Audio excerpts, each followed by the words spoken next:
Hello, good morning student for class 7th. This is your third lecture of 6th chapter of English first. आपका chapter name क्या है? मिताली राज। और ये जो chapter है इसमें मिताली राज का इंटरव्यू है, उसके बारे में जो क्वेश्चन उससे पुटअप किए गए थे उनकी डिटेल्स आपको बताई गई। Okay, did you face any restriction? आपने कोई रिस्ट्रिक्शन फेस किया है फ्रॉम योर एक्सटेंड फैमिली, अपनी फैमिली में? वैन यू एंटर्ड, मतलब जब, मतलब you entered a male dominate sport, जब आपका कोई मेल डोमिनेट आ गया हो तो मैं स्पोर्ट में। ओके, यस आई डिड, मैंने किया। At the time I didn't know, मैं नहीं जानती थी अबाउट द रेपरक्यूशंस। रेपरक्यूशंस मीन्स होता है कॉन्सिक्वेंस, मीन्स प्रतिक्रिया ऑफ माई डैड डिसीजन, कि मेरे जो डैड के डिसीजन की, मतलब कि लोगों की क्या प्रतिक्रिया होगी। To put me into sports, जब उन्होंने मुझे स्पोर्ट्स में डाला था।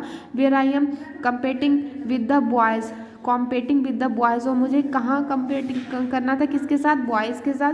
पर cricket is a rough game, पर क्रिकेट जो था बहुत रफ गेम था। And I come from A Tamilian family, और मैं कहाँ से आई? से एक तमिलियन फैमिली से आई थी। Where it was a different scenario all together, जहाँ पे सब लोग क्या रहते थे, मतलब अलग अलग तरीके से, मतलब साथ तो रहते थे लेकिन अलग अलग तरीक़ों की एक सोच थी। My grandparents aunt and uncle were not very encouraging, because मेरे ग्रैंड पेरेंट्स, अंकल और मतलब जो हमारे चाचा चाची दादा दादी थे, इन्होंने मुझे नहीं चाहते थे, मुझे इनकरेज किया। Because they field the my dad were pushing me into the sports, मतलब वो फील कर रहे थे कि क्यों मुझे मेरे डैड ने स्पोर्ट्स में डाला।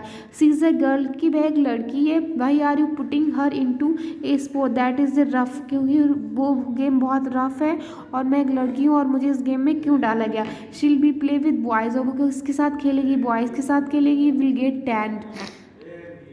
They used to say things like these and इडिनली because I am putting so many hour into practice, और वो सब इसलिए ऐसा बोलते थे क्योंकि मुझे बहुत टाइम तक प्रैक्टिस करनी पड़ती थी, वो भी वॉइस के साथ ही करनी पड़ती थी। I was missing many family gatherings and functions, मैंने बहुत सारे अपने फैमिली फंक्शंस और गैदरिंग भी मिस कर दी थी। सो आई डिडंट गो डाउन, जो मैं नहीं जाती थी वेल, ठीक है, विद द फैमिली, मतलब फैमिली के पास। But my parents absorbed it all, पर मेरे पेरेंट्स ने सबको ऑब्जर्व किया। And it never come to me a something I had to face, और मैं वो कभी भी नहीं, मतलब मुझे कुछ कहे, मतलब मेरे ही पेरेंट्स ने ये सब फेस किया और वो कभी भी मुझे ये सब कुछ कहने नहीं आए, मतलब कि उन्होंने क्या क्या प्रॉब्लम्स को अपने फेस किया है। Okay, what are you childhood memory about cricket, क्या आपकी कोई ऐसी चाइल्डहुड मेमोरी है क्रिकेट को लेकर? हाँ, it was a kind of ritual that is the still going on, ये एक बहुत ज़्यादा क्या था, ये जब मेरे घर में एक सारा उत्सव था। जब मैं कहाँ जा रही थी? फ्रॉम माई फर्स्ट टूर्नामेंट, जब मैं अपने पहले टूर्नामेंट में जा रही थी। My dad always use to drop me and pick up me up, मेरे डैड हमेशा मुझे ड्रॉप और पिकअप किया करते थे, इवन टिल डेट, लेकिन वो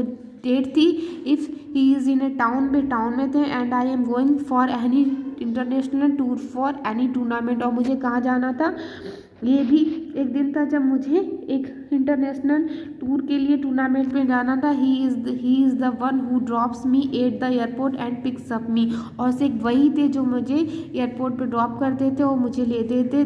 this has remained constant all through out my career, और वो मेरे इस करियर में, इस जो पूरी लाइफ मेरी बेस थी जो क्रिकेट पे, वो मेरे हर समय मेरे साथ बने रहे, उन्होंने मतलब मेरा पूरा सहयोग किया। ओके, आपका लेक्चर यहीं पे कंप्लीट होता है। Thank you class.